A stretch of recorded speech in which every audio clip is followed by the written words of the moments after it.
Andrew. Hello, James. What are you doing here? I don't know. I was about to ask you the same thing. Well, I came here to record the next episode of our podcast called Give Me Genesis. The next episode? Yes. I didn't know we had done any episodes. Well, we did a pre-episode to this episode. Oh. And this episode, we'll be talking about the first episode of Star Trek The Next Generation called... Encounter at Farpoint? That's correct, Andrew. Oh, that's strange, because I was about to talk to you about that as well. Really? Well, I'm glad we are both thinking along the same lines. Oh, since we're both here, we could actually talk about it. Let's talk about it, shall we? What a load of old rubbish that was. That makes for a nice short episode, doesn't it? Yeah, we thought it was awful. Let's go on to the naked now. Which was also, it was even worse. Thank you. That's the end of our podcast. All our podcasts are going to be less than a minute, so...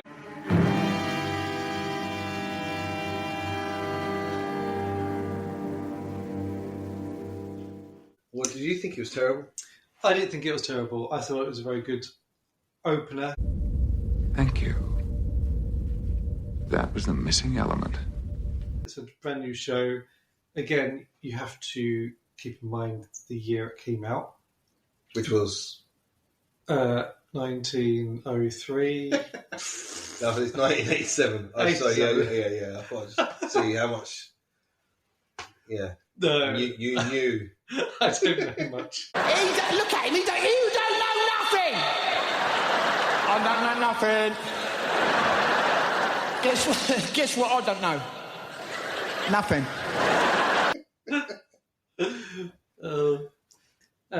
Yeah, so when you keep in mind the year it came out, that allows you to then not be so critical with graphics and set and other things like that.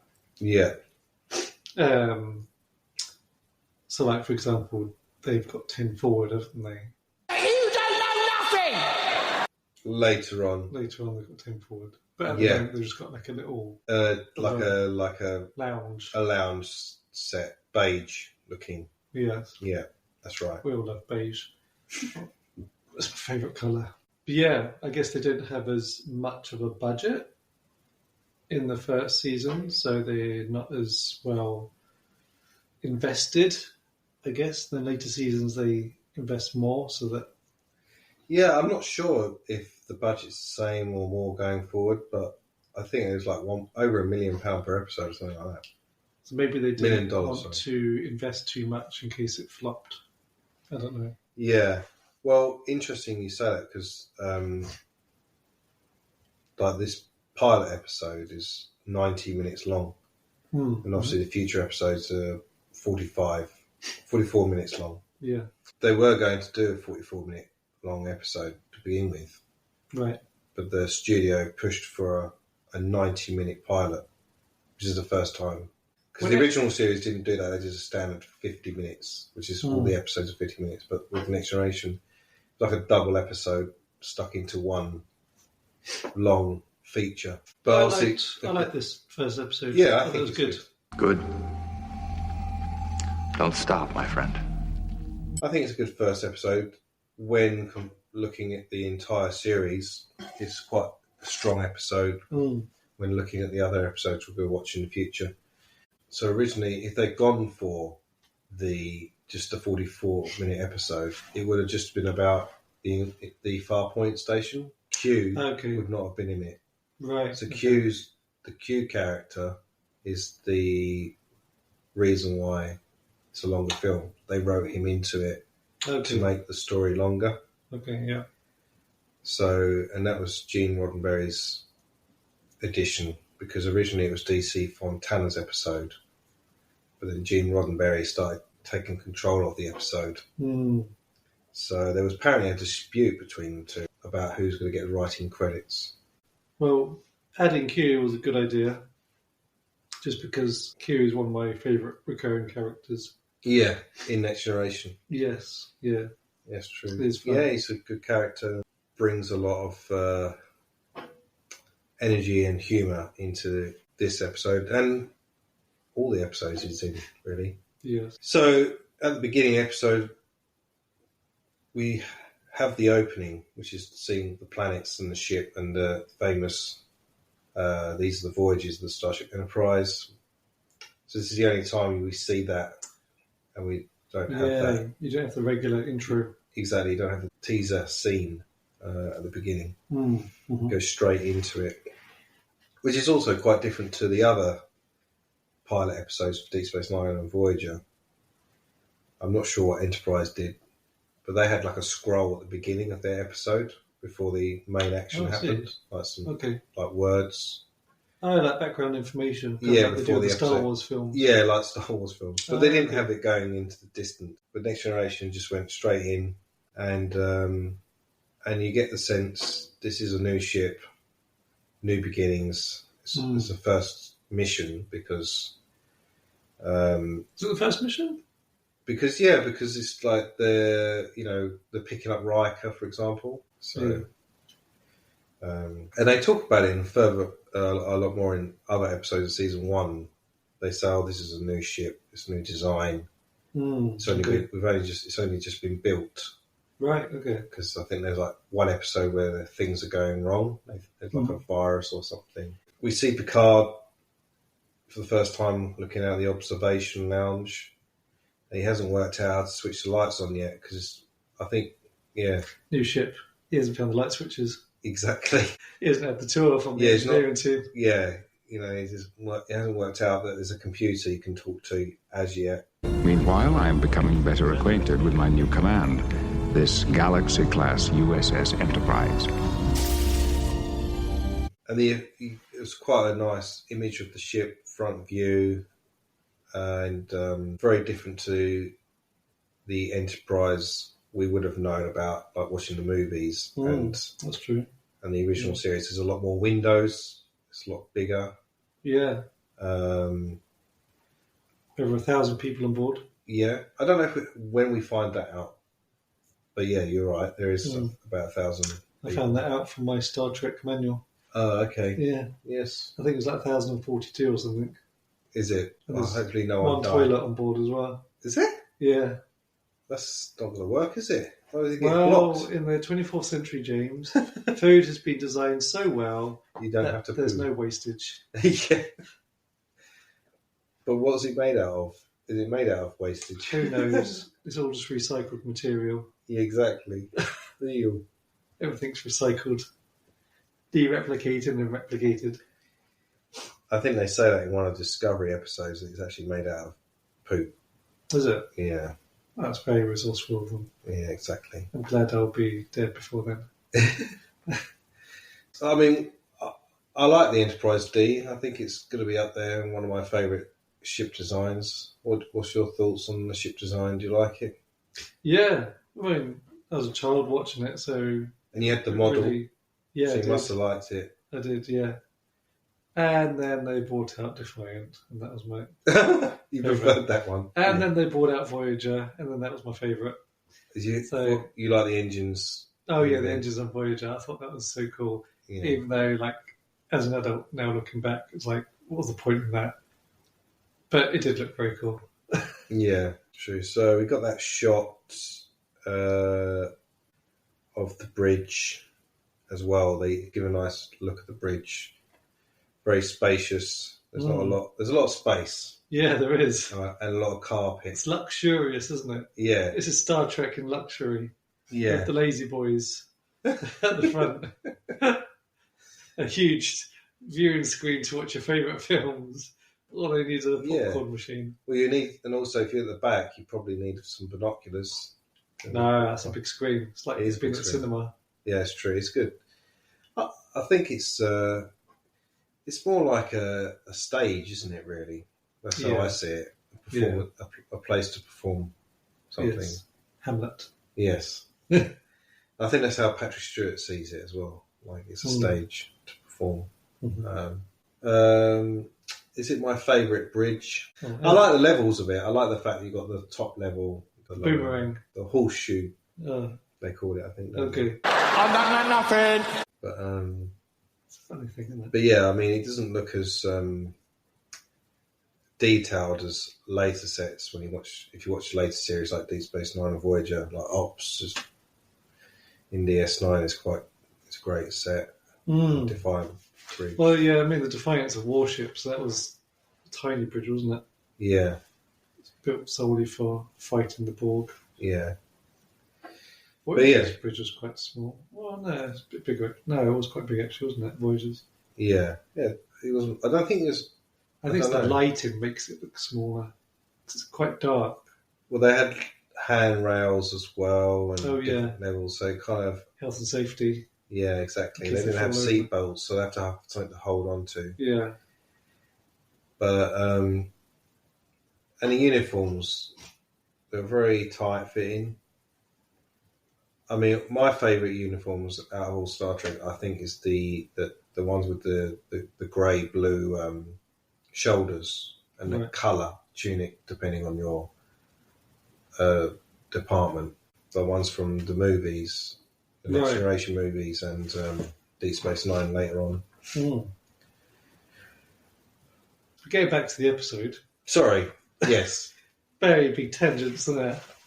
They go down to this planet and get on with it. Get on with it, James. Goodness me. Not to hear you chit chat about random things. But this is the first episode. It's establishing things. That's why I wanted to highlight it, because you've never seen these uniforms before. The original series had them. Then you had the movies and they were all red. And they went back to colours again. Right. So, and the colours are swapped round as well, if you think about it. So Kirk was yellow or mustard. Oh yeah. But Picard is red. So they swapped the engineering command colours around. That's true. For the first time. Because red was the one you wanted to avoid, wasn't it, really? Yeah. That's the ensign that always got killed. Yeah, exactly. So now it should technically be yellow shirts dying instead of red shirts. Yeah. So, but yeah, sorry.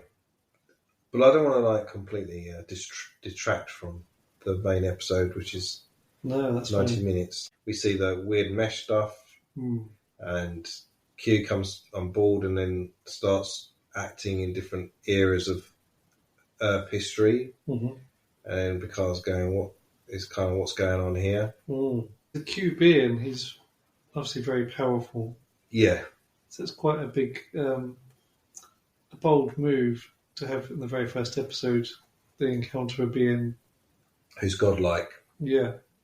Yeah. And he says, go back to whence once came or something. Go travel back too whence far. thou camest. Yeah, that's right. Go back whence thou camest. So they travelled too far. So they're actually travelling, they've, as Starfleet does, it's obviously growing, expanding, and these godlike beings, or Q, is taking interest in them. Yeah, they think that the humans are expanding and growing faster than they were expecting. Thou art notified that thy kind have infiltrated the galaxy too far already. Thou art directed to return to thine own solar system immediately. And then Picard accuses Q as being self-righteous and a prosecutor and judge, which unfortunately gives Q an idea to do exactly that. Self-righteous life forms who are eager not to learn, but to prosecute, to judge anything they don't understand or can't tolerate. What an interesting idea. Prosecute and judge. Suppose it turns out we understand you humans only too well. Judge? Prosecute and judge? Don't mind if I do. The Picard tries to surprise them by outmaneuvering and outrun the barrier, but they can't seem to get away, and they separate the ship so that they can show off their visual effects. And we see a lot of hustle and bustle and some men wearing skirts. Yeah. Must be very warm on that ship. I did find it a bit bizarre seeing men walking around in dresses. I was like, what? Because it's not consistent as to who's in a dress and who isn't.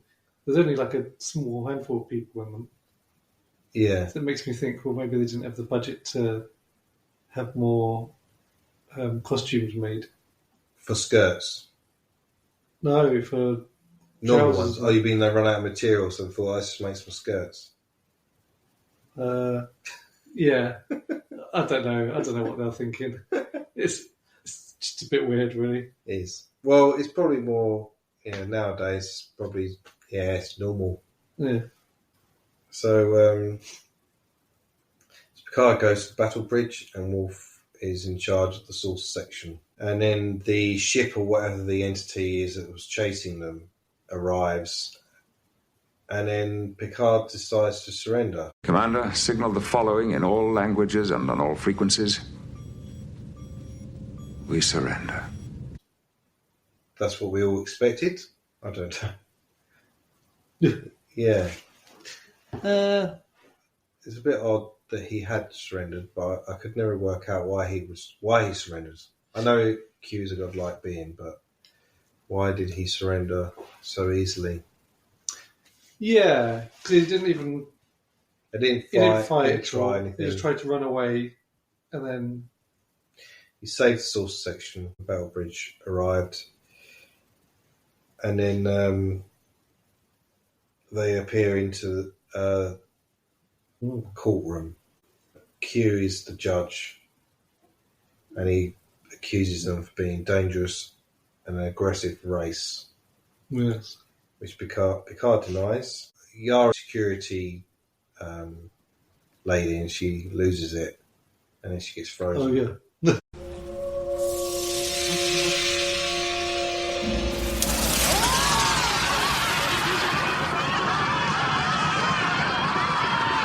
Which actually happened, I think, earlier on in the episode as well. Like some guy got frozen, which I thought was quite a cool effect. Oh, was that on the bridge? On the bridge, yeah. I don't know if it was a red shirt or a yellow shirt. I think it was a yellow shirt, kind of meant to be protecting the captain.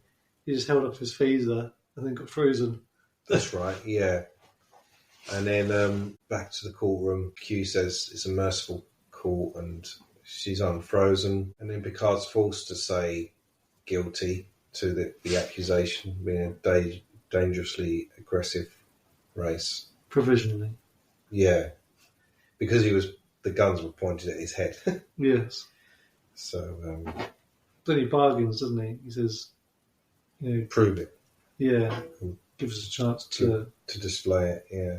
Therefore, I say test us! Test whether this is presently true of humans.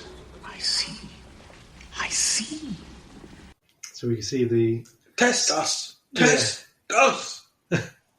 We see the start of Picard's diplomacy. Yes. He's very different to Kirk. Kirk's just like, he would just... Punch his way out. Yeah. And Picard is... Or talk his way out.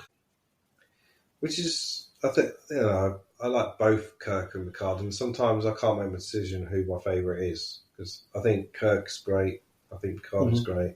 I don't know, I could never say which is my favourite sometimes. Picard's my favourite. I think most of the time Picard has been my favourite, but sometimes I'm like, actually Kirk is... I actually want to watch Picard, this new series, Picard. I actually lost respect for the character.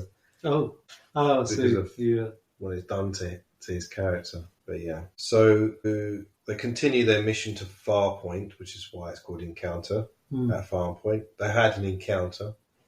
They did. And they're at Farpoint, and they're picking up Riker, Beverly Crusher, and her son Wesley Crusher.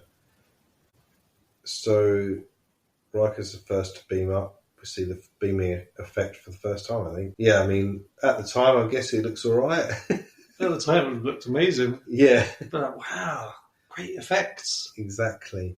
So Riker arrives on the battle bridge. We find out he says W.T. Riker reporting for her. Oh yeah. So yeah, we find out what the T is later. Yeah. Stands for Tiberius. You don't know nothing! That's Kirk.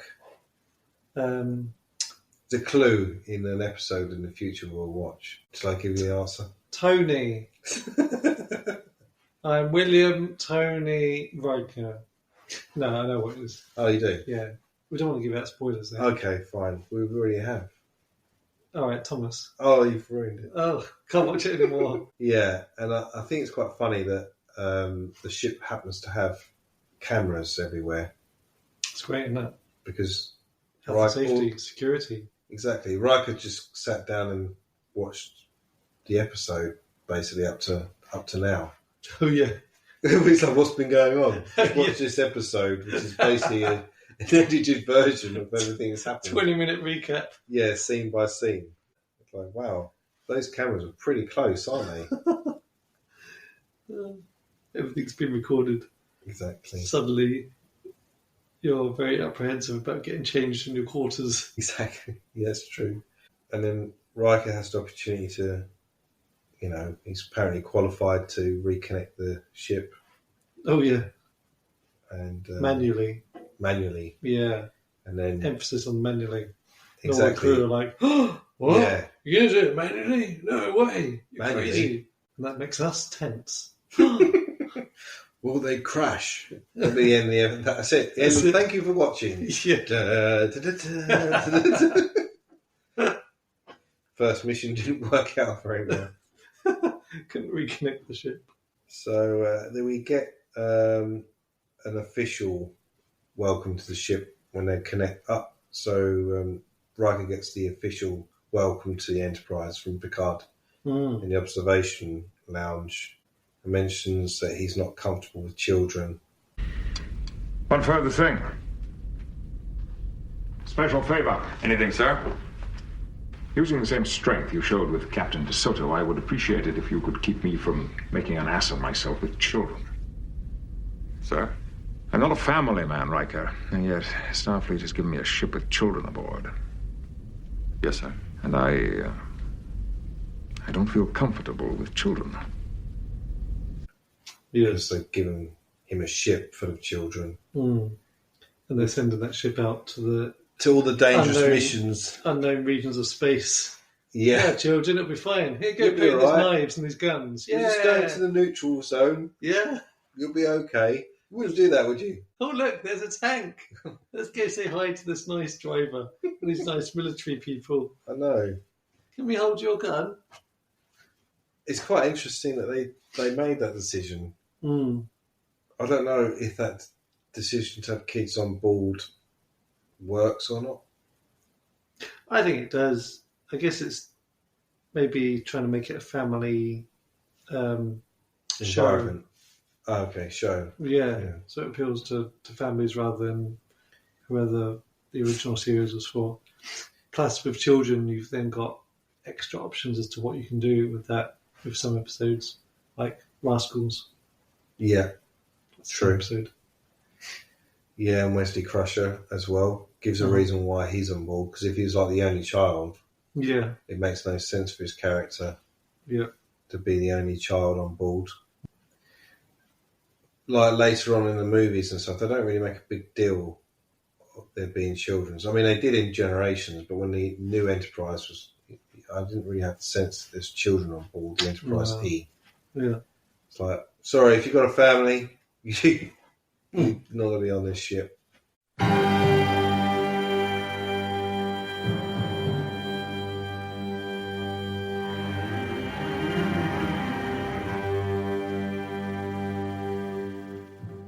Thank you for listening to part 1 of the Give Me Genesis podcast review of the episode Encounter at Farpoint. Join James and Andrew next week for the concluding part, Kapla.